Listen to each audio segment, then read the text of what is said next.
जोहार, नमस्कार। जयराम महतो के आंदोलन का असर अब दिखने लगा है। अवैध कब्जाधारियों को नोटिस मिलने लगा है और अवैध कब्जाधारियों में हड़कंप मच गया है और बीसीसीएल और सीसीएल के आला अधिकारी प्रशासन के साथ अब कब्जाधारियों के पास पहुंच रहे हैं और अवैध क्वार्टर को खाली कराने की कोशिश में लग गए हैं। जैसा कि मीडिया में आप सबने भी देखा होगा कि बोकारो में एक अवैध कब्जा को हटाने के लिए प्रशासन और बीसीसीएल के आला अधिकारी पहुंचे थे।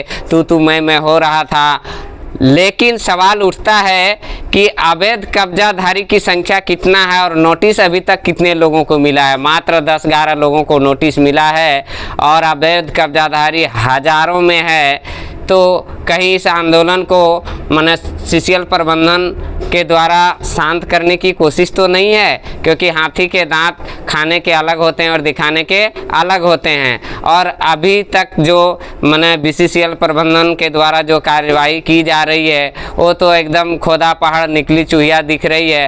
अब सिर्फ एक क्वार्टर को खाली करने पहुंचे हैं जहां पर निहायत गरीब आदमी रहते हैं, उस क्वार्टर पर पहुंचा है। अब प्रशासन और बीसीसीएल के आला अधिकारी कब उस क्वार्टर तक पहुंचेंगे जहां पर बड़े बड़े गुंडा और माफिया ने दर्जनों क्वार्टर अपने कब्जे में रखा है और उससे मैंने मंथली किराया ले रहा है, भाड़ा कमा रहा है, वहाँ तक कब पहुँचेगी ये देखना बाकी है।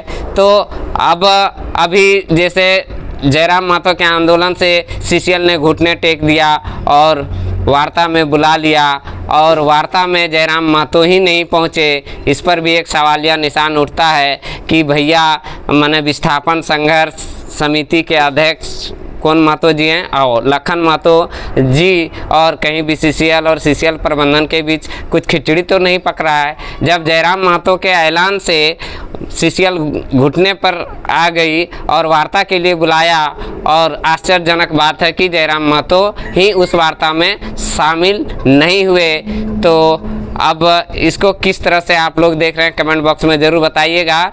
लेकिन अवैध कब्जाधारियों में जो हड़कंप दिखनी चाहिए, जिस तरह से माने काम होना चाहिए, वो काम देखने को नहीं मिल रहा है। सिर्फ लगता है कि सीसीएल प्रबंधन और के मिली भगत से सिर्फ खाना पूर्ति किया जा रहा है, ये दिखाने के लिए लोगों की कि हाँ हम कब्जाधारियों को हटा रहे हैं, उस पर सख्ती बरत रहे हैं, उसको नोटिस दे रहे हैं। लेकिन अभी तक आप सबने भी देखा होगा, हमने भी देखा कि 1 दर्जन लोगों को सिर्फ नोटिस दिया गया, उसके बाद से मामला शांत दिख रहा है।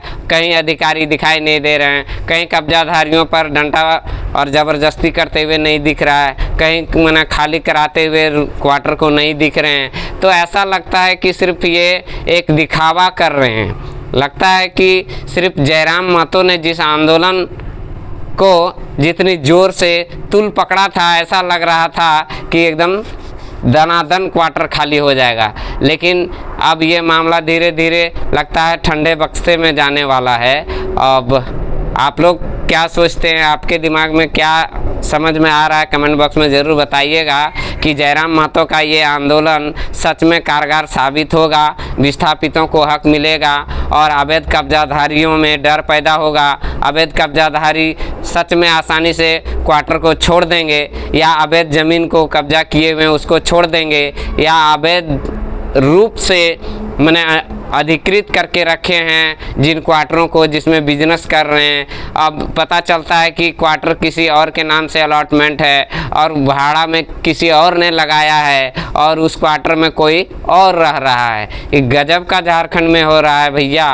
तो अभी तक जिस तरह से मैंने एक्शन होना चाहिए अवैध कब्जाधारियों पर, उस तरह से तो दिखाई नहीं दे रहा है। अब देखना होगा कि आगे इस पर किस तरह से आंदोलन और एक्शन लेंगे टाइगर जयराम महतो, क्योंकि इस आंदोलन में तो डुमरी विधायक जयराम महतो का बहुत बड़ा अहम रोल रहा। लेकिन दुख की बात है कि जब वार्ता में बुलाया गया तो विधायक जयराम महतो को नहीं बुलाया गया। अब क्या कारण है वो तो सीसीएल प्रबंधन और विस्थापन संघर्ष समिति के जो अध्यक्ष हैं लखन महतो और जयराम महतो को ही पता होगा।